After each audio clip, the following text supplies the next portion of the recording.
Queridos irmãos e irmãs, vamos entrar na liturgia do quinto domingo do tempo comum. Os textos que nos são apresentados para reflexão, como primeira leitura do livro do profeta Isaías, capítulo 6, versículos de 1 a 8. O salmo responsorial é o salmo 137. Como segunda leitura da primeira carta de São Paulo aos Coríntios, capítulo 15, versículos de 1 a 11. O Evangelho é o Evangelho de São Lucas, capítulo 5, versículos de 1 a 11. A liturgia da palavra nos direciona para a reflexão. Primeiro,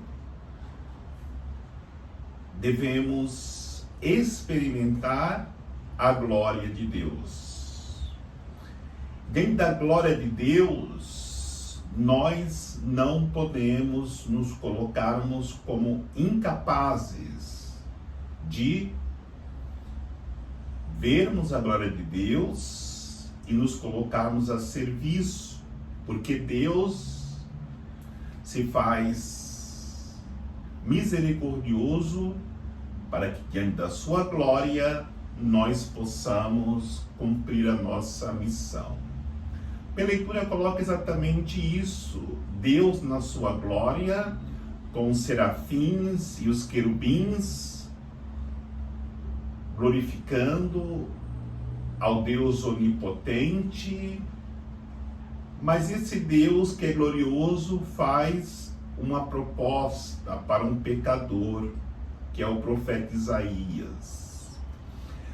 A figura do profeta Isaías é a figura de cada um de nós, que, diante da glória de Deus, nós achamos que não somos dignos de trabalharmos para o seu reino. De fato, não somos dignos, mas Deus nos dignifica e nos convida para uma missão, como ele convidou o profeta Isaías. O profeta Isaías coloca abjeção, barreiras para o chamado de Deus, porque diz que ele é um homem pecador, é um homem impuro. É claro que diante da glória de Deus, todos nós somos pecadores impuros. Mas, no entanto, a história da salvação revela que é Deus que vai nos capacitar. Por isso, no chamado que Deus faz nas nossas vidas, não é nós que devemos nos avaliarmos se temos condições ou não, mas Deus. Foi assim com Abraão, quando Deus chamou e fez uma promessa para Abraão. Foi assim com Moisés, foi assim com Elias, foi assim com o rei Davi. Quase todos colocaram as suas dificuldades. As nossas dificuldades são, por Deus, facilmente superadas, embora para nós parece impossível superar as nossas dificuldades. Então, no chamado de hoje do profeta Isaías, Deus permite que o anjo toque com uma brasa de fogo no profeta Isaías. Ele é purificado e preparado para a missão. Deus, ele quer tocar em cada um de nós, mesmo com todas as nossas incapacidades. Mas quando Deus nos toca com o seu fogo, nós nos tornaremos profetas, iremos realizar grandes missões, como realizou o profeta Isaías. Basta nós não confiarmos em nossas capacidades, mas na capacidade de Deus de nos tornarmos em condições de anunciarmos o seu reino como seus profetas. A segunda leitura nos chama a outra reflexão. Se na primeira nos colocava sobre a glória de Deus, na segunda leitura nos apresenta o Evangelho. O Evangelho como fundamento da nossa comunhão com Deus e da nossa experiência de Deus. Nós ouvimos que diz São Paulo que pregou o Evangelho. Esse Evangelho anunciado é preciso ser vivido. E o que ele anuncia? Que Jesus morreu, que Jesus se entregou, que Jesus ressuscitou e que Jesus apareceu para algumas pessoas. Para que Jesus apareça para nós e tenhamos uma profunda experiência dessa sua aparição, nós precisamos viver o Evangelho. O Evangelho é exatamente aquilo que anuncia São Paulo, que Jesus morreu por amor a nós, que Jesus passou em nossas vidas fazendo bem. Enquanto nós não fizermos essa experiência de Jesus, que no Evangelho traça para nós o itinerário da sua vida e, consequentemente, o itinerário da nossa salvação, nós não poderemos ver Jesus. Por isso vai dizer que Jesus apareceu para Cefas.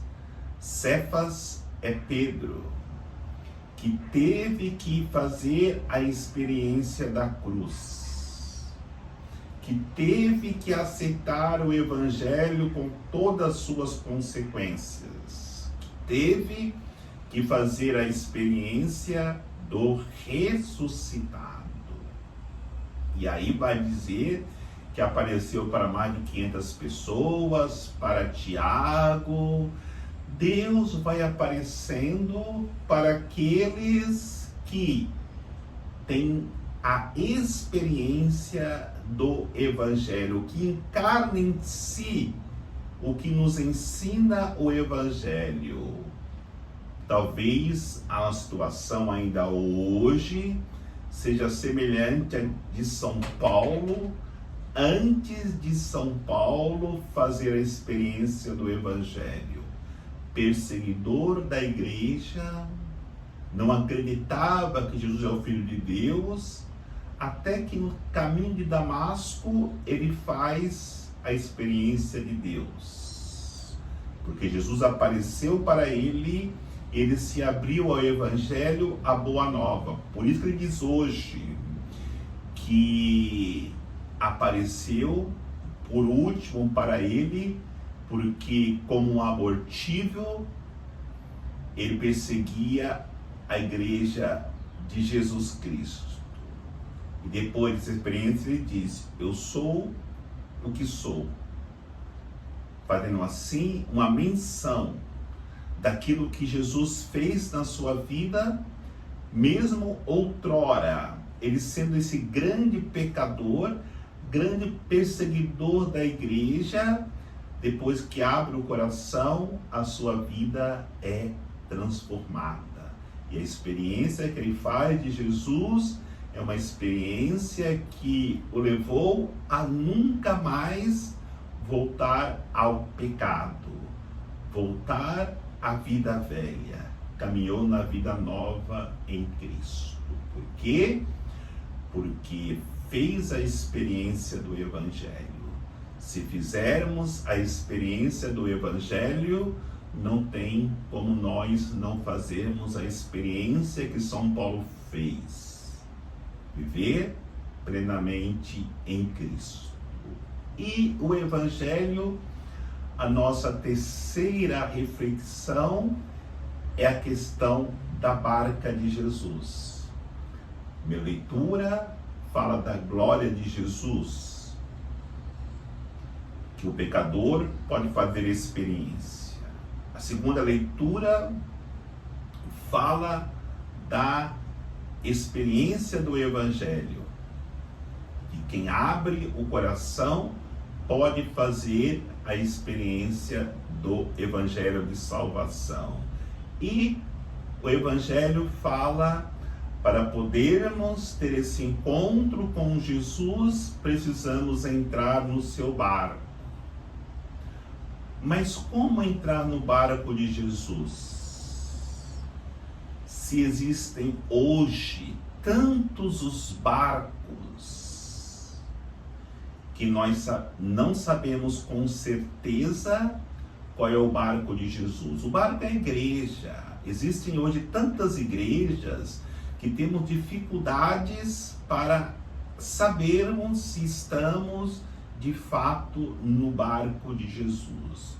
Uma dica muito clara para sabermos se estamos no barco de Jesus ou não é se o barco que nós estamos tem passado por tempestades, por vendavais, por dificuldades, porque qualquer barco que se apresenta como um barco de Cristo e não enfrenta dificuldades, tribulações, situações de perigos, não é o barco de Jesus. Se você está passando, se nós estamos passando por vendavais, por tribulações, por dificuldades, estamos de fato no barco de Jesus. O barco de Jesus é o barco de Pedro, que é a igreja. Jesus entra nesse barco e começa a ensinar o povo. Mas a experiência de Pedro pode ser a experiência de cada um de nós. Por quê? Porque Pedro passou a noite inteira pescando.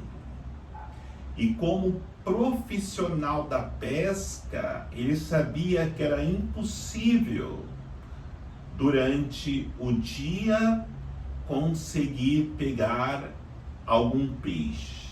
Mas Jesus diz: lança a rede, mas primeiro adentra-se ao mar mais profundo.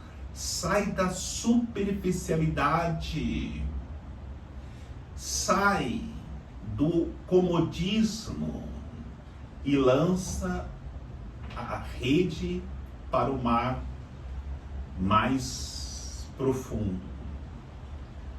Pedro, por obediência a Jesus, foi fazer a experiência, foi lançar a rede e o mar mais profundo. Ele adentrou ao mar e lá lançou a rede e ali fez uma pesca milagrosa. Quantas vezes nós pescamos não só a noite inteira, mas a vida inteira e não pegamos nada? Primeiro temos que refletir: será que de fato eu estou no barco de Jesus?